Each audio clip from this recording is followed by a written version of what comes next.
right, guys, welcome back to another episode of Something Super Podcast. I'm Steve. I'm Mark. And I'm Jay. And this week, I know we're a week behind, but that's all right. We're going to be covering episodes 2 and 3 of Falcon and the Winter Soldier. So I want to start by saying, thus far, the Marvel TV series, I don't know what their setup is, but it is phenomenal. I have not had an episode yet where I've been like, I could have done without this. Every episode has something in it so far that I feel like is important for the entire story, whether it was WandaVision or now Falcon and the Winter Soldier. They are doing something right. And I mean, that is evidenced by their movies. So, Mark, what do you think? So first things first, I got a PSA for all you listeners out there. Please, please, please stop going after oh my god, what's his name? Wyatt Russell. Hate the character, not the actor. I've seen the same thing happen with Game of Thrones and the kid that plays Joffrey. Like, that kid will never act again because of how much hate he got. Like, and I'm being dead serious. Like he said in interviews, he'll probably never get another role just because fans hate him so much for a character that he played. To me, if a show can make you do that, that's just a testament to how good of an actor the person is. I could not agree more. I actually had that conversation with one of my buddies the other day. I said, I hate the character. I hate John Walker because I'm supposed to hate John Walker. And that means Wyatt Russell did his job.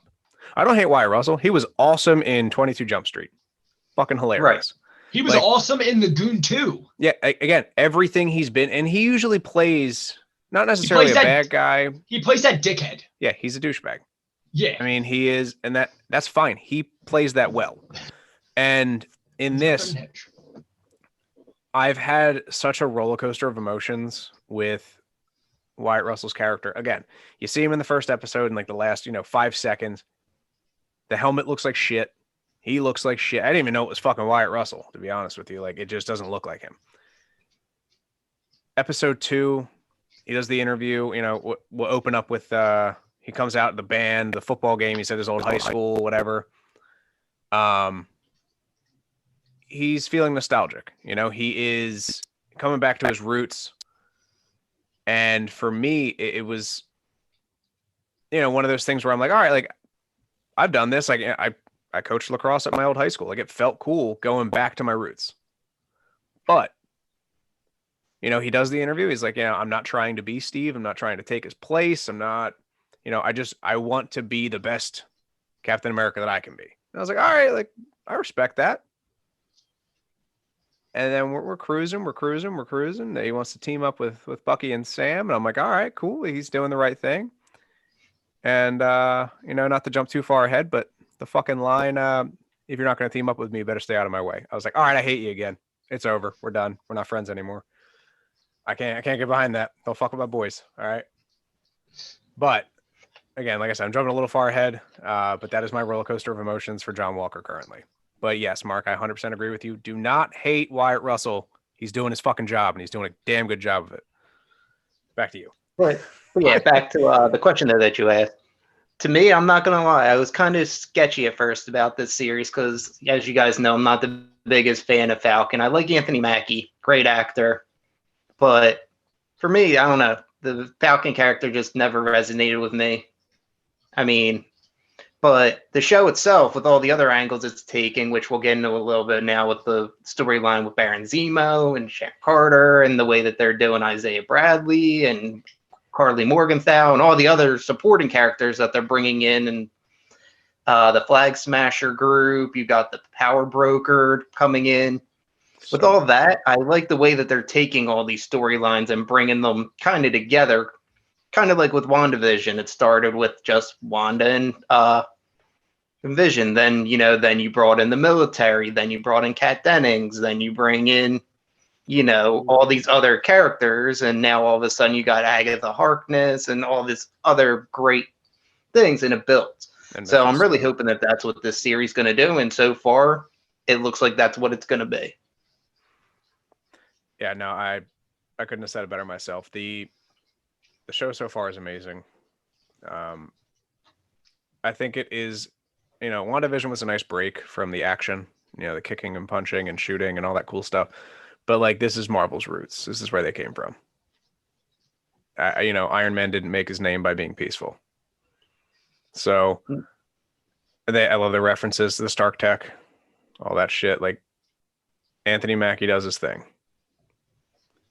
Wait, can we go back to John for 1 second? Shoot. There is one thing I actually like about him. Go ahead. He's not a super soldier. Correct. He is just that athletic of a human being and that well trained that he's doing everything Captain America did with maybe with some less strength, obviously, and a little slower of reflexes, but not by like a whole lot. That's crazy. He did like 3 tours. Didn't they say he did like 3 tours and then he went to like some university for them to study his like actual physique? MIT. Yeah, because his like they say his reflexes are off the chart. His like strength is like just abnormal at how strong he really is for his size. Well, and everything, and he's also a damn near a genius. Like, so all of that put together, it makes him the perfect. Like, he is the perfect soldier. And they did 3 tours with the Green Berets, the Rangers. Yeah. Like, seriously? And this is my shot at Steve Rogers. This dude is a real captain. He didn't get field promoted from fucking basic training to captain in a day because he got a shot in his ass. I got a shot in my butt in boot camp too, and I didn't get promoted. I know. That shit sucked. It hurt for like 3 days. So that being said, I respect that about John Walker. The thing that kills me is John Walker's very cocky in that regard. He knows he's good. So I'd be that cocky if I was that good too. I'm just saying. And I respect it. Listen, I'm not saying I wouldn't be. I can't speak, for anything because again, that's not me. But John Walker is the perfect soldier. He is America's perfect war hero. Steve Rogers is the perfect person. That's where they differ. The way that I look at it is Steve Rogers felt like he had to live up to the Shield, where John Walker feels like the Shield gives him power. Sure, I absolutely agree with that. Steve Rogers would have done the job without the Shield. With, no doubt in my mind. The Shield was a symbol, like Sam said. And, jumping back onto the track of characters here, I'm really excited to see, and I think I said this before, that the Bucky story arc, again, not that I don't resonate with Falcon. I think Falcon's great. I think he's a good character. But for me, he is, we know he's going to become a new Captain America. He is a good person like Steve Rogers. Bucky was not. Bucky was a good person in the beginning, got captured, went bad, tried to come back. He didn't go bad. He got brainwashed. It's not his fault. I understand. You can't help you get brainwashed. I'm not saying he did it on his own, but like, he was a bad guy. Just because you were a bad guy does not mean you're a bad guy. Like, that's from Wreck-It Ralph. It's fucking true. But my point is that Bucky has a more interesting story than Sam does. And Jay, do you really think the U.S. government's going to allow an ex-Hydra assassin to be the face of America? No, they're going to take that dude who was a fucking out of shape fucking army vet, and they're going to turn his ass into Captain America. It's Sam. You're not wrong. I know. But like, Bucky would be a better captain. Oh, I don't disagree with you. Bucky has a whole redemption thing to him that he needs to be better. That's like what the most emotionally charged statement in the series so far. He was like, if he was wrong about you, he was wrong about me. Yeah. And like that's fucking deep, man. Bucky's trying his damnedest to fucking make amends with all of the shit that he did in his life. He has the list in Steve's book of people he's got to right the wrongs that he did. And I respect it because it is saying that he's trying, he's making an effort. Like you said, we get introduced to Isaiah Bradley. He wants Sam to see that the government fucked up more than once and they ruined this dude's life. It also gave us a quick sneak peek as to who would be the young Avenger Patriot. So Isaiah Bradley's grandson. And I mean, let's just real quick. I know obviously this is a TV show, it's not real. But if Isaiah Bradley is as old as he says he should be in his 90s. Dude does not look a day over 60. And I know the serum helps you age slower. So like just keep that in mind. Well, here's my question is, if him and Bucky fought in the war, Yep. How come he aged so much worse than Bucky? Do you think it's just because of the serum wasn't perfected at that time? No, Bucky was put in cryostasis just like Steve was. That's true. I forgot. So now Bucky just got lucky as fuck that the Russians were on his ass. But no, I mean, I agree with you, though. I like Bucky's story arc that they're going. And honestly, I kind of have a theory, just going off of episode 3 that we'll get to in a little bit, to where I could see Bucky becoming Cap. Oh, absolutely. I could definitely see Bucky becoming Cap by just taking the shield away from him. Yeah, well, he is a super soldier. What the fuck are you going to do to stop his ass, John Walker? That's what you're thinking? Yeah, well, yeah, because... but it would be an interesting fight, I feel like. Because John's got the training a little bit, I think, more than Bucky does. Which, it's not like, oh my God, leaps and bounds gap. Sure. Bucky has the strength. Well, Bucky has training, a different kind of training. Bucky yeah, has, that's what I'm saying. It's not like it's not leaps and bounds, like, oh my God difference. But I would give John the better training by a little bit. It would be Bucky more of like a strength. Steve Rogers versus Natasha fight. Yeah, basically, something like that. As far as training goes, not physicality. Yeah. Yeah, Bucky would, I mean...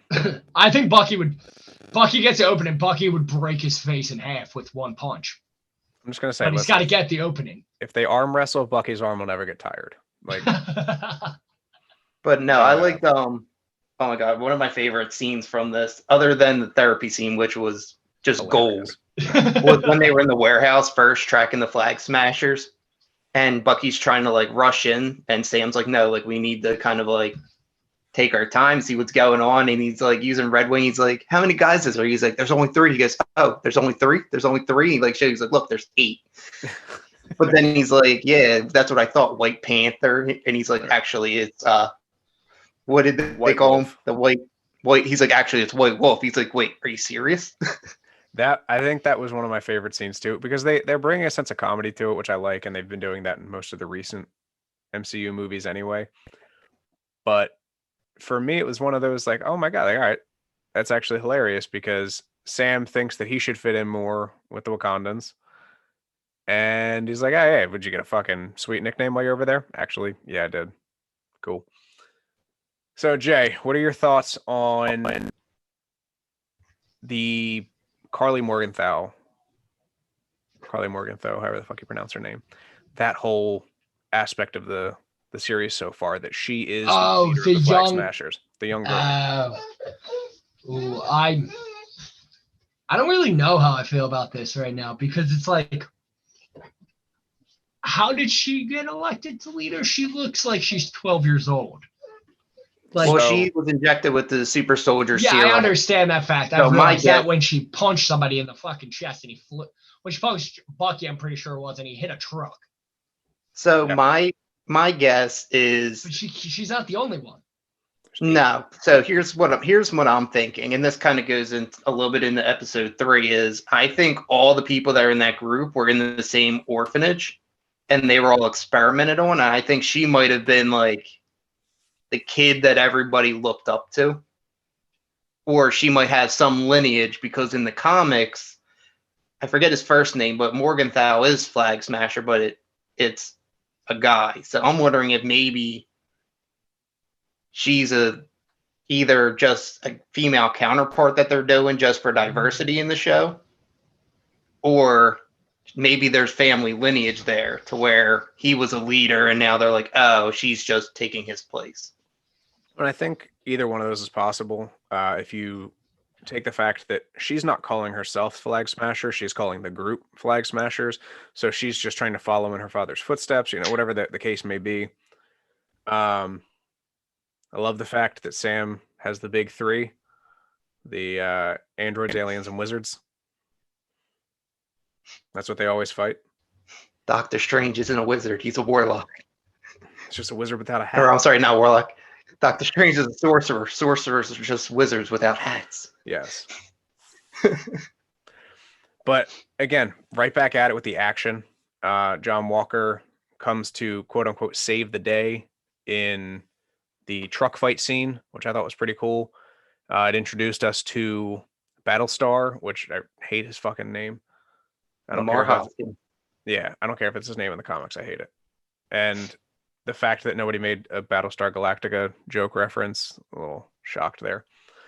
I did like the shield move though that John Walker did because it shows that he actually does care. Like when Battlestar falls off the truck and he throws the shield under on the table. Well, so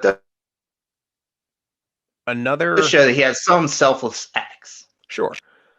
Another thing that I really liked that in the scene, like the exact same scene, was, and it proves that he's not a super soldier like Steve was. When Steve threw the shield at Bucky, he had to catch it with his metal arm. When John Walker threw the shield at Bucky, he caught it with his human arm. I didn't catch that. So it proves that he is not as strong as Steve. And that Bucky was, I mean, that was a callback to the Winter Soldier and that scene on the rooftop. Like, I thought it was pretty cool because you almost hear his arm activate when he catches it from Steve, and then he fucking tosses that shit back, and Steve almost, ends up off of his feet. But this scene, he threw it, and Bucky just caught that shit bare hand, did what he needed to do, shields back in John Walker's hands. And I thought that, again, it's a little like hint that John Walker is strong, but he is not Steve Rogers strong. I do think, though, that he's going to get the super soldier serum by the end of the series. Oh, absolutely. And what's going to piss fans off is he's going to be stronger than Steve Rogers, because Steve Rogers was a 110-pound, paperweight, basically. And John Walker is a fucking machine. I mean, let's call it what it is. You saw the video of him tossing the shield at like the targets and stuff. Like, he is, like you said, just a few steps under where Steve Rogers is as a super soldier. Now, would he be stronger than Steve? Because, Bucky was bigger than Steve was, and they seemed evenly matched. I mean, let's look at, maybe because Steve was pulling his punches, but... That's true. Bucky beat the fucking brakes off of him. He did. I mean, he would have killed Steve had Steve not, made the reference to them being kids. Right. So, again, but back to the Flag Smashers in the episode. I liked the fact that this episode proved, I believe it was this one, correct, where the Flag Smasher got shot in the chest 16 times. Yep. Well, he only shot him, I think, once. All right, well, whatever. The concept still applies. But it just showed that he needs to use a gun to where... Yeah. I just like the fact that it shows that the super soldiers aren't invincible. Like, they can die. This is proof by that.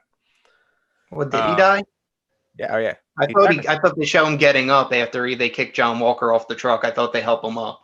Oh, no. I'm talking about the scene where all the people are coming. Or was that episode 3? I again got confused. No, at the end. No, yes, that was the end of episode 2 when the dude power sacrifices people himself. show up when they're loading the plane. You're right. Yep. So they just unload into him. Yep. They boom, shot a bunch of times, dead. He's shot dead. Yeah, the other guy gets shot once, he's fine. Like, that's cool. But when you're, empty out half a magazine into your chest, it's not really coming back from that. But whatever. Lamar Hoskins. Let's touch on him real quick, and the Battlestar. What do you think about it? I feel like he's trying to do the right thing, and I feel like he's doing what Sam did in Civil War. He's following his captain. Yep. Like, he's kind of just following orders. Mm-hmm. And even at the beginning of episode 3, you kind of start seeing John Walker's real self bleed through when they're in Germany. And it seems like Battlestar's kind of like, he's okay with it because it's a mission. But I can see where he could start having issues if it progressively keeps getting worse. Oh, but I don't know how Battlestar is in the comics. I'm not too familiar with him as a character. So he could be a blind leader and just be like, oh, or a blind follower and just be like, oh, everything you're doing is cool. Or he could be like Sam, where he like kind of talks some sense in the Cap, like, dude, like we need to like think about strategically what we're doing and how it's going to affect everything else. Yeah. But all right, I mean, that pretty much wraps up everything that I felt was like important about episode 2. I don't want to drone on too much because we got episode 4 coming up this week. So I really want to dive more into episode 3 and our introduction to the Baron Zemo, not just Helmut Zemo that we've met previously in the Winter Soldier. So let's hear your thoughts on episode 3. I have a lot to say about it, so I'm going to let you do the jump off. So episode 3. I mean, I'm excited to see what happens with the way they're bringing in Zemo and all that. I mean, I really liked the way that they shot that scene with him in the prison. It was kind of very Hannibal Lecter, and I believe that's what it was inspired by, was Silence of the Lambs. Mm-hmm.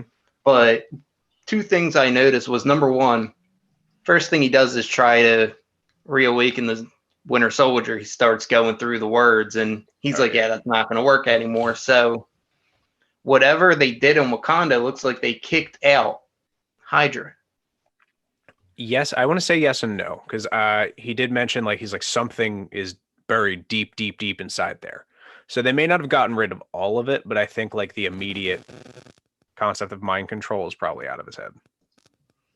I'm wondering if they reprogrammed it. So maybe now the Wakandans have a way to take advantage of the Winter Soldier if needed. That would actually be quite interesting.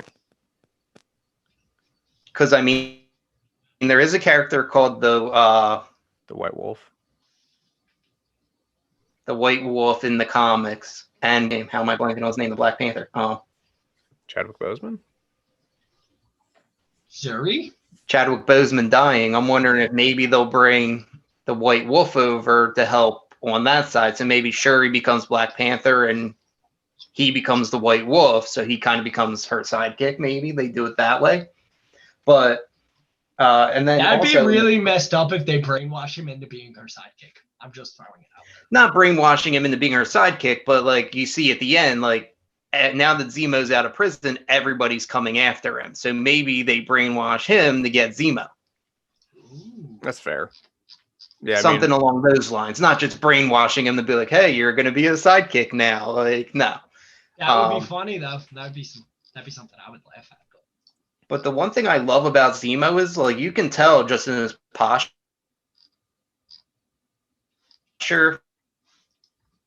He's always in control, even when he seems like he's not. And in the one, like how to take advantage of any situation, which I feel like a prisoner shouldn't be reading. I mean, that's just me personally. And then I like how, like, he's like, let's go through this hypothetical. This isn't a hypothetical. And then, like, at the end, he comes through. He's like, let's say hypothetically we wanted to bring Baron Zemo out. How would we do it? Well, here's what we could do. And then Zemo comes walking through.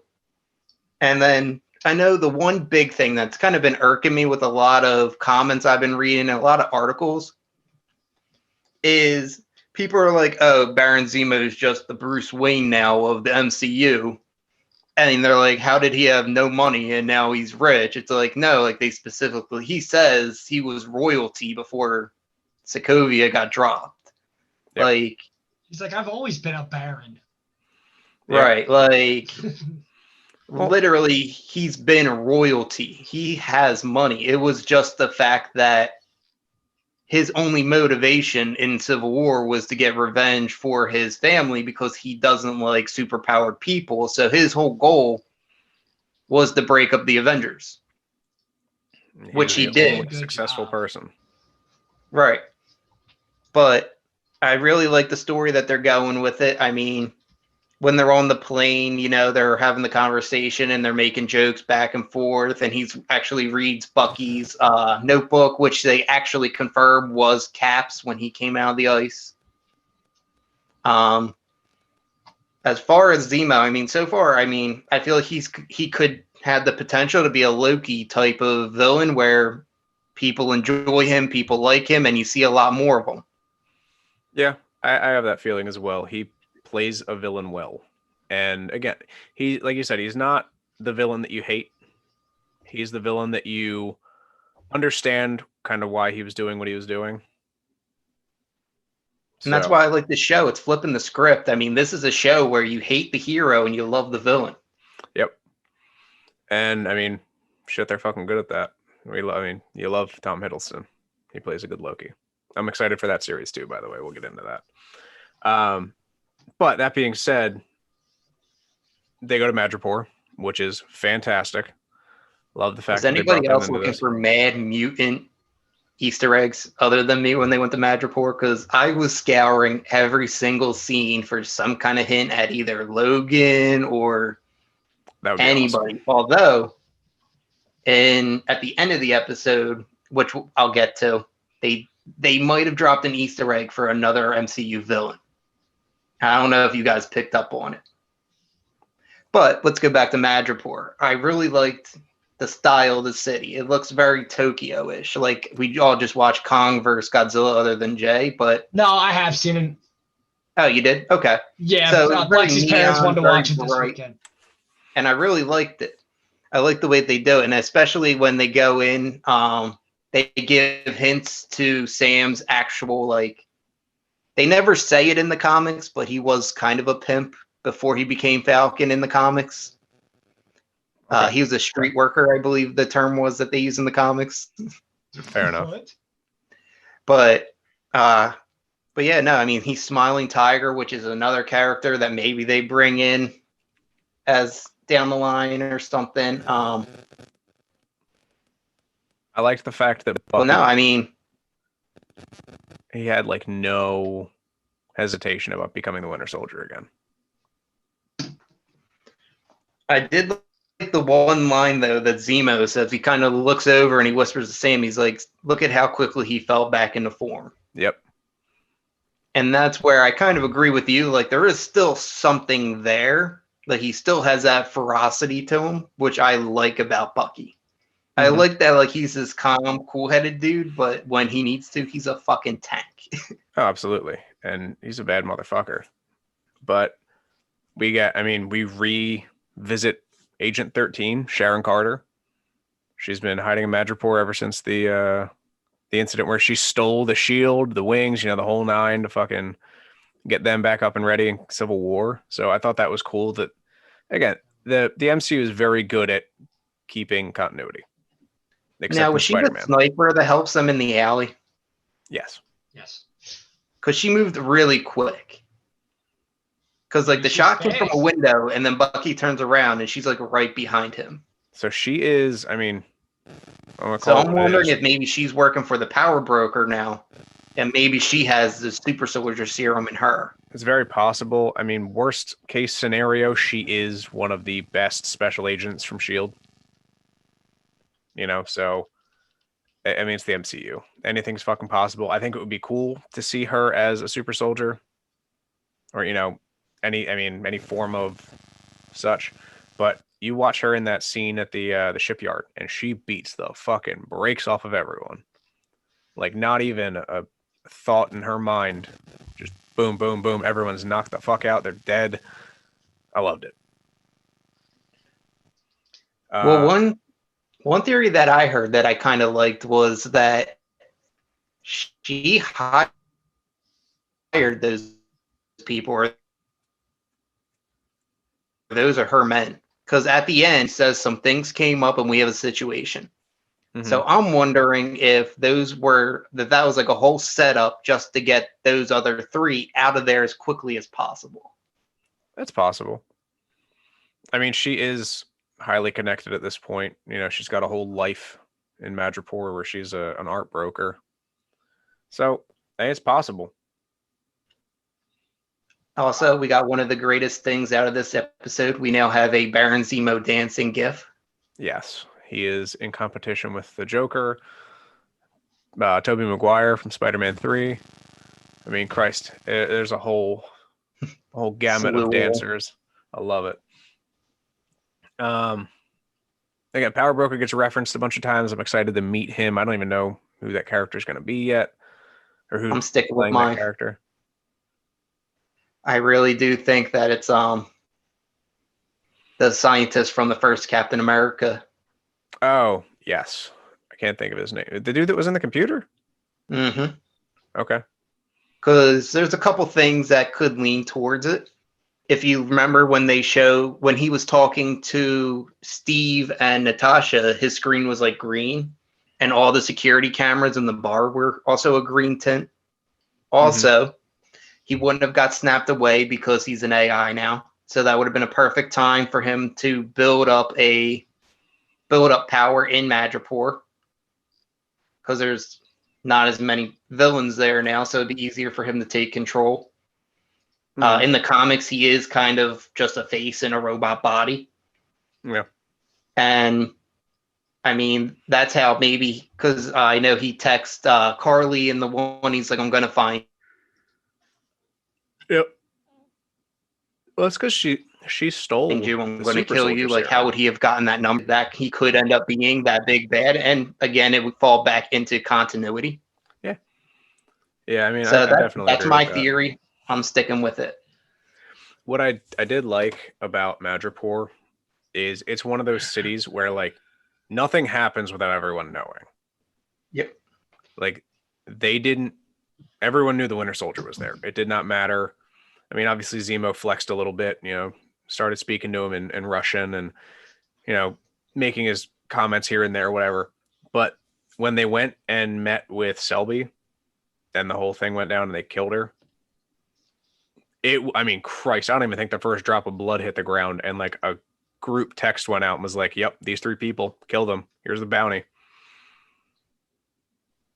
And the fact that literally, like, he was going to trade the Winter Soldier, yeah. Yeah, so, and I mean, I don't think speaking Russian was a flex. I think it was part of the cover to show, hey. But that's what I'm saying. He's trying to flex his muscles and say, like, I have the Winter Soldier with me. Don't. Oh, well, that, yeah. Obviously, Sharon Carter sort of, like I said, she does the saving, saves their ass with the sniper in the alleyway, brings them back to her place. They hang out, do the whole thing. But now the Power Broker, like, they're on his radar. 110%. If they weren't already, they are now. They are now.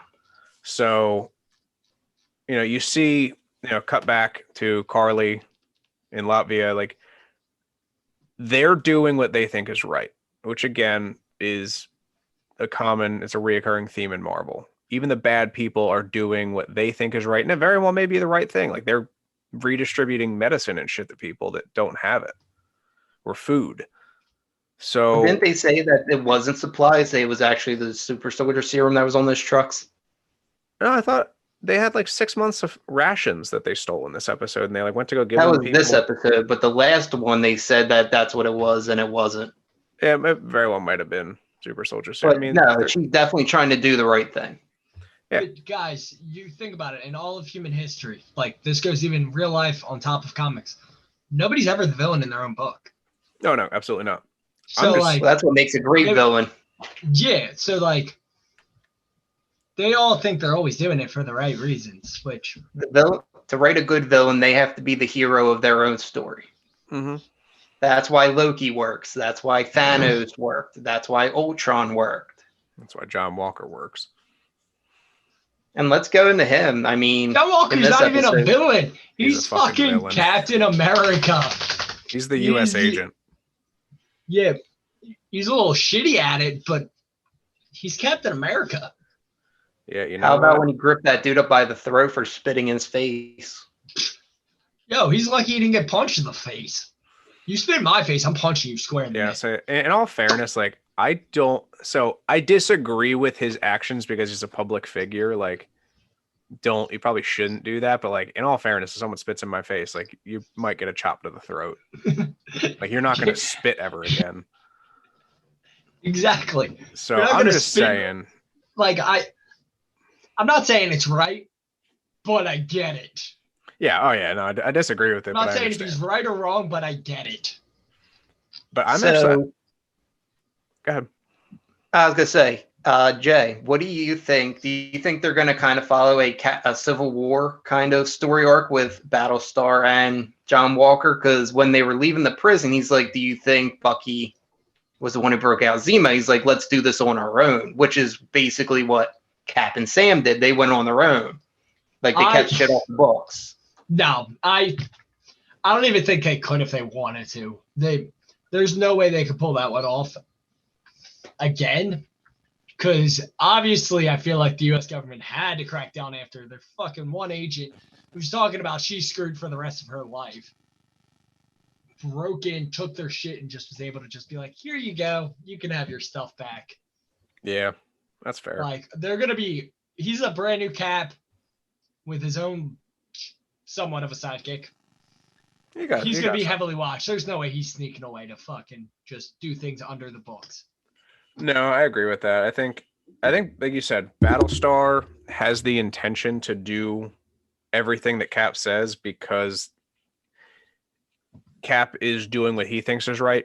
But I think there's going to be that wedge driven between them because now John Walker was a good soldier, maybe not great Captain America. So everything he's doing now is because he is this pompous asshole that has the shield and he is the symbol for America. And he does what he thinks America should do, which is, I mean, Christ, we're going to talk real world real quick. Be the bully. I think I'm agreeing with you, Steve. I think he's a good soldier. I don't know if he's a good leader. Correct. And that's fine. I'm cool with that because you can be a great soldier, but you can't make a decision to lead people. Sure. I absolutely agree with that. And I mean, I have too. Christ, half of my leadership was garbage. But yeah, exactly. That being said, it's one of those things where I think eventually they're going to drift apart.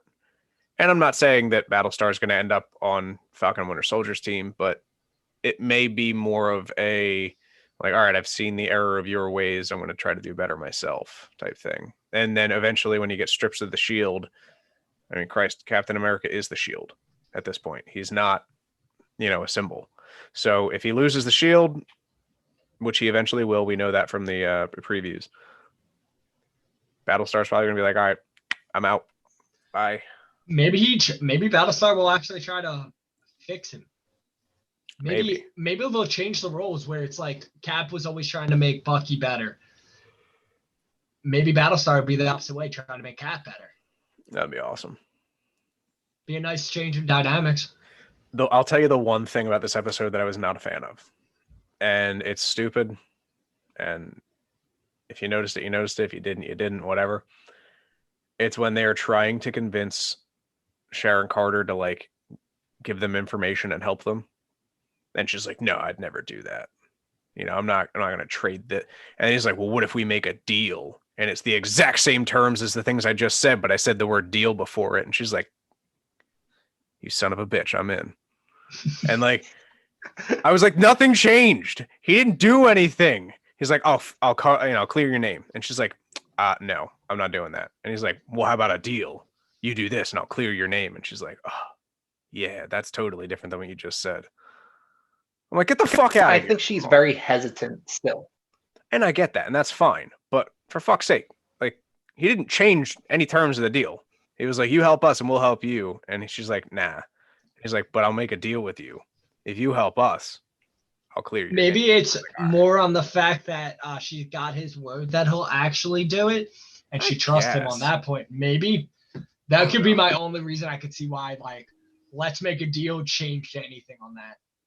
Yeah, I guess. I don't know. It's just it's one of those things where I was like, all right, like nothing changed. Like you didn't like rewrite the contract there. Like you just said the same thing twice, but I said the word deal first now, and now you're cool. The Dr. Nagel, they fucking straight up blew his shit up. Felt kind of bad for that. Like he was just trying to get by. Right, like he got snapped back just to get shot. Oh, fuck yeah. He got ate the fuck up. God damn. And Zemo just going around his shit looking for a gun to kill him. Like, come on, man. Well, I think Zemo was first checking to see if there was any more serum. Oh, absolutely. Yeah, he was going around first, but then you see him like, hand under the desk. He's like, I know there's a gun here somewhere. But yeah, he's Well, because he wanted to get rid of them because, again, his whole thing is he doesn't want superpowered people, and that's the only guy who's perfected it. So if his work is only with him, now no one can create the serum. Bang! No more serum. I'm curious though, is Battlestar going to get the serum? So they said there was 20 vials out there. I think that was including the ones that have already been taken. So if there's 8 super soldiers, that means that there's still 12 vials. So John Walker's going to get it. I personally think Sharon Carter already has it. So you think we're down to 11 vials, potentially 10, because what's his name's going to be getting his. Yeah. So I'm just trying to think of who else are super soldiers in the comics. That Plot twist, Baron Zemo. Yo, that would be hilarious if Baron Zemo got injected with it. You must. Yeah, Zemo was a tank without it. No, because my thoughts are the sheer fact of he would go through the crisis of thinking if he should survive, if he should kill himself or live with it. Kind of like I forgot. God damn it, what movie was it? It was a movie about vampires where somebody gets bit and they're like so against them, and they're like, I'm just gonna die instead of being a vampire. I've never seen Twilight, so is it Twilight? It's not Twilight. It's not Twilight. I know what you're talking about. Oh wait, was that 40 Days and 40 Nights? Maybe. I can't remember what movie it is. It might have been 40 Days and 40 Nights. Yeah, but they were like, because they get bit and they're like, they know they're gonna turn into a vampire, and they're like, I don't want to be a vampire, and they kill themselves. Damn, it was fantastic. Rough. I mean, like, I guys want to go be a vampire either, but fuck it. You guys want to go into an episode of Mark's Super Crazy Theories? Wait, what did you say? Do you want to go in an episode of Mark's Crazy Theories? Yeah. Oh yeah, let's do it. So, at the end of this episode, Zemo's kind of guilting them, and he's like, have you even gone and visited the Sokovia Tribune thing? And he's like, there's nothing left of it. All the other countries kind of like ripped it to shreds before the rubble even settled. Well, Sokovia is I'm going to tell you right now, I really want this to happen. I know I did this all through WandaVision and everything, but... Mephisto and Winter Mephisto? No, not Mephisto. So, Sokovia is a Eastern European country. So is Latveria. And in the rubble of Sokovia is a bunch of vibranium, because Ultron made the entire core to destroy.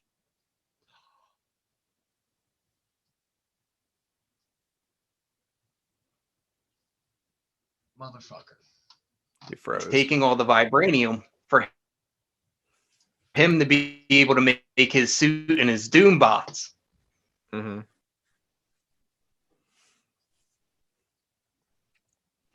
Like I said, it's a reach, but I want Dr. Doom. Mark, I think you froze that whole thing. Yep.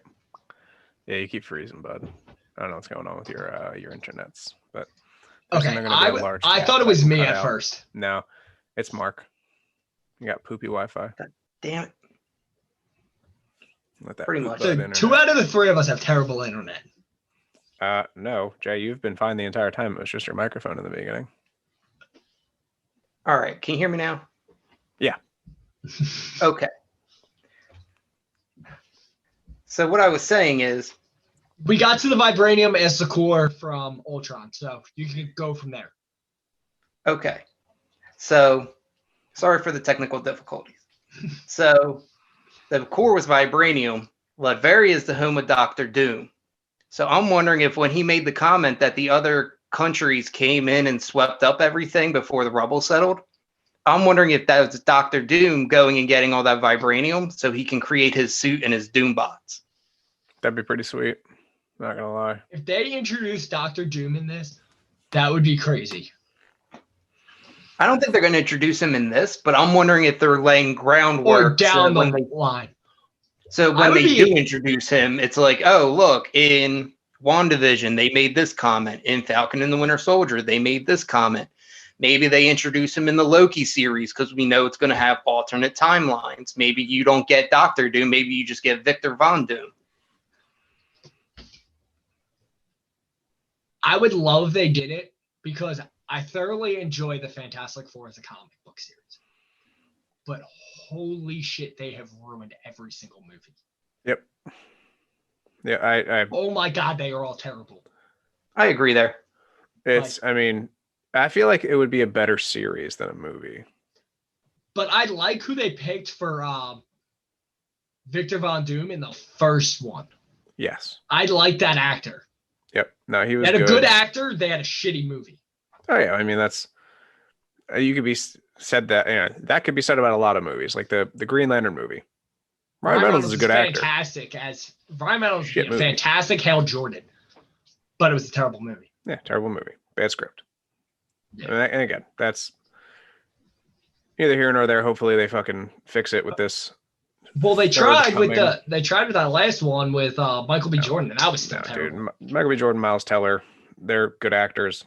Not, and again, just terrible movie.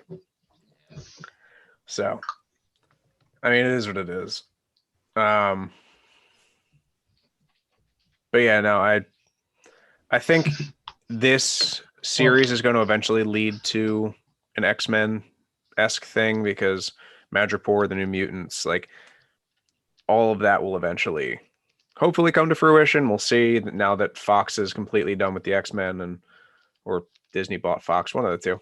Disney buys everyone, who knows?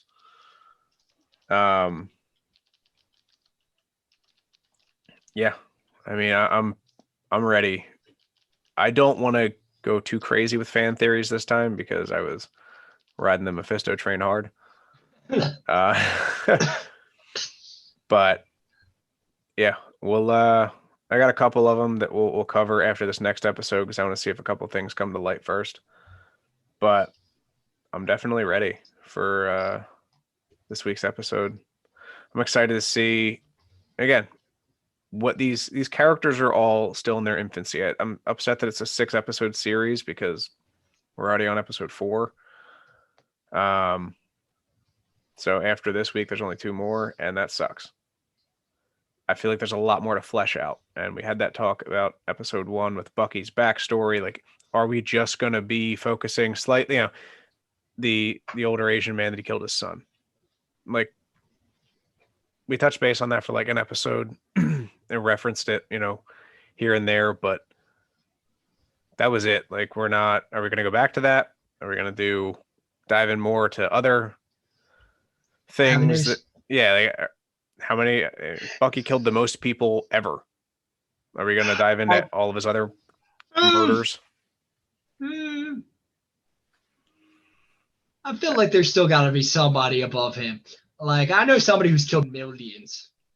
I feel like Bucky's not that high yet. No, they've referenced the Winter Soldier. The most confirmed kills. As an assassin, not as a human being, I feel like. Well, yeah, I mean, obviously, but I'm just saying that, like, when they talk about the Winter Soldier, he started in the 40s. Like, from the 40s till 2025 or whatever the fucking year it is now, 2023, like, he is the longest running, most kills single person assassin. Like, he is just a bad dude. Okay. And he's they even said they thought that it was a different Winter Soldier and it was just him every time. That's how he's a bad dude. I love it. But I think they'll come back to I forget his name, the old guy whose son he killed. I think that'll be the last person that he... The Asian? Mm-hmm. I think that'll be the last person he reconciles with. I'm okay with that. I feel like he's going to try to reconcile with that old man and he's going to get just hit. No, so I don't know if he's going to tell him, but I think he's trying to make it up to him. I feel like if he does tell him, there's going to be one of 2 reactions. There's going to be the Isaiah Bradley reaction where it doesn't matter if you're a good person now, you were a bad person then, or he's going to accept it. really the only two avenues you can take. So I play both sides of the coin, so I can always come out on top. Yeah, I mean, the only other thing really out of this episode I feel like that was important to talk about was I think it was Okoye. Yeah. At the end. No, it wasn't her. It was Or no, it wasn't Okoye. I forget her name. The bodyguard from Civil War. Yeah, no, it was. So Okoye is one of the bodyguards, but it wasn't her. I don't know if it was supposed to be her, but like the TV version, because it wasn't her actress, whatever. No, it wasn't Okoye. It was the one that tells Black Widow to get out of her way in Civil War. I can't think of their names. I forget her name, but now they're bringing Wakanda into it. So I'm curious to see how this interferes with whatever plans. Because, I mean, like I said earlier, now that Zemo's out, everybody wants a piece of him. Yep. I'm curious as to how they're going to rope in Wakanda. But I liked the fact that because Bucky was in Wakanda and Bucky knows about the beads, he was like, all right, I'll be right back, guys. I'm going to do my thing. I thought that was pretty cool. So far, and again, I haven't seen any after credit scenes yet, but I'm okay with that. I like the fact that at the end of every episode, they have like a little foreshadowing for the following episodes and different things that are going to happen later in the series. So I'm ready. Yeah, me too. So I think honestly, that's really all I got. I'm hyped for episode 4, 5, and 6. Obviously, we're going to cover those for you. I mean, that's where I'm at now. I'm gonna wrap it up. Jay? Good. Yeah, I'm good, man. I got nothing else. Mark? No, that's all I had. All right, cool. All right, guys. That's everything for this week. Thank you again for listening. Please give us a like on Instagram at Something Super Podcast. Check us out on Facebook at Something Super Podcast as well. If you have any questions, comments, concerns, shoot us an email at somethingsuperpodcast@gmail.com. You can check us out on Anchor, Apple Podcasts, Google Podcasts, Spotify, all of your major streaming apps. Thank you again for listening. We'll catch you guys next week.